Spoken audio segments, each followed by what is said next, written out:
Welcome back, YouTube, and I got something exciting for you. All throughout the decades of Counter-Strike, whether it be the mod, the 1.6, the source, and then all the way into CSGO, Zowie's kind of dominated the scene, right? SteelSeries had a brief moment of glory there within Counter-Strike, but Zowie's always been king as far as what's been at LAN. And we've been waiting a while now for Zowie to respond to all the trends, and they haven't been.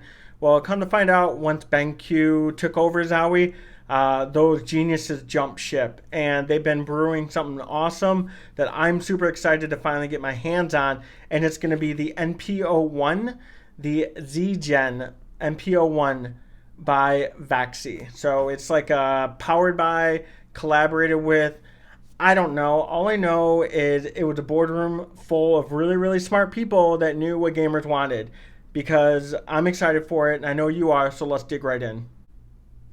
All right, and this is going to be the unboxing. And that's it, folks. You know they are serious business when you are not getting a pamphlet, you are not getting stickers, you are not getting nothing but what you bought.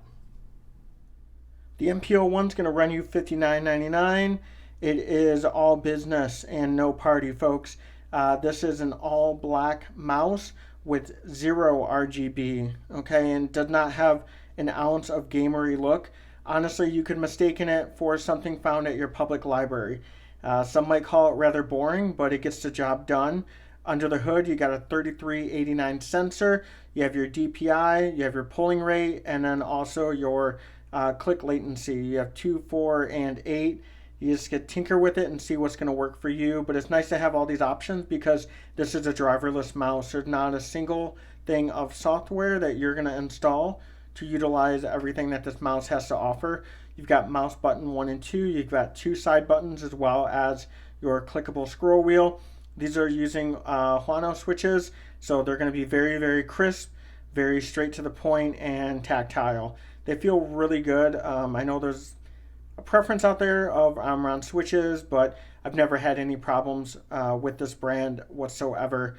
And looking at the mouse itself, it's going to look like a symmetrical mouse, but it's actually considered a horizontal ergo, and that being that it's 120 millimeters long, 39 millimeters high, and right around 59 millimeters at the grip. If you look on the underside though, it does definitely pronounce that ergo shape. And you're not going to really hold it, at least for me, I have a relaxed claw.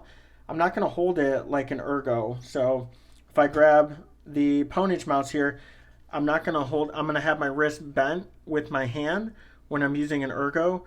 Whereas just like the S2, I'm still going to have a straight wrist with this. So that's one thing that I believe you have to consider when you're looking at this, what type of grip you have.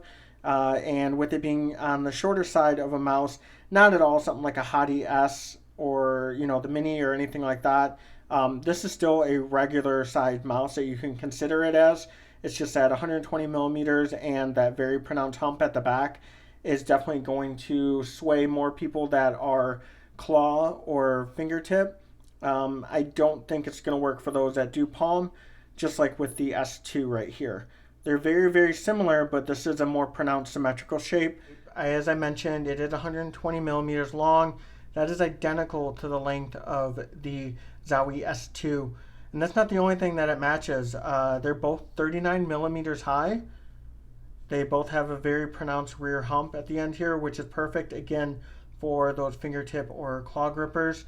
And then if you see, the actual side buttons are in the same position. They're just shaped differently. So it's kind of stunning how much they've made this to look just like the S2, but also be completely different because of this rear flare here that really gives it more of that ergo shape while still maintaining this very strange symmetrical look to it as well. So props to them on that. While my S2 does have a paracord, the NP-01 does, but it's very, very stiff. And I understand that manufacturers do have to include a ground wire, and that does cause things to be a little bit more stiff than you'd like them to be. Luckily, Lethal Gaming Gear is to the rescue. Those fine folks are working on a paracord with a proper stress relief. So again, no more lighter or heat shrink that'll be required once they'll start rolling out. So keep an eye on their Twitter for any announcement when that comes to be. The actual mouse itself is only 75 grams when you don't count the actual cable. So it's very lightweight while maintaining a solid profile without any of that honeycomb design. And you'll notice on the body itself, there's very, very faint remnants of a line. This is going to be a multiple part body. However, the designers and engineers work together to really make a very seamless design, and it's welcomed. When you are holding the mouse, you don't feel that line work at all. It is a very, very nice feat that you don't see with other mice. You know, going to the S2, you see that obvious line, and even on the G Pro, it's not as pronounced, but it is very apparent there. And that could be in part due to that matte finish too. So keep that in mind. With this being driverless, I want to go back to that real quickly. You can change your liftoff distance on this. Default out of the box is going to be at the lowest setting, but all you got to do is unplug the mouse, hit mouse 1 and 4 to go back to low, plug it back in, you're good to go. You will get an identifier in the pulling rate part. It'll light up once. If you want a medium setting, hit button 1 and 5 while it's unplugged, plug it back in, you'll get 2 lights.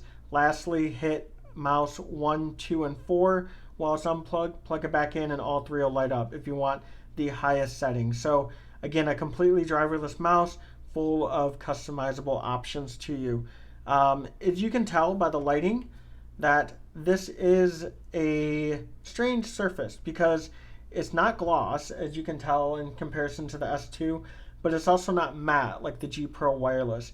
It's kind of in between, but I will say out of gripping all 3 mice, you know, having the most hours putting these two, it is strange because it's kind of a slippery surface, even though mouse 1 and 2 have a very identifiable texture pattern to them, almost like a PBT keycap.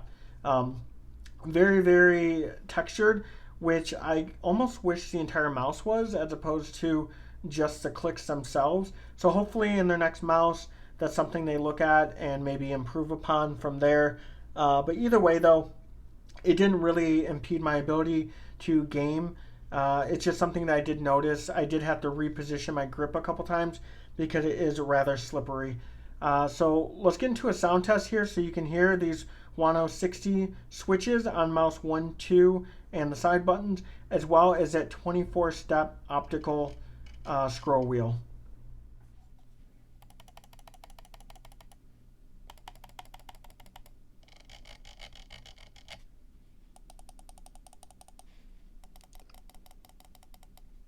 All right, folks, so there you have it. There's my my review on the NP-01. I think it's a great mouse. There are room for improvement, but let me know in the comments what you think and what mouse you're using now, and if this is something that's going to replace it, or if you're going to wait for their next product to be released for you to decide if you're going to jump on the train of Vaxee and Nygen.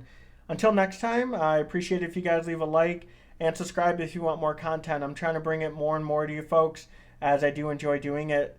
And other than that, you guys have yourself a good one and stay safe out there.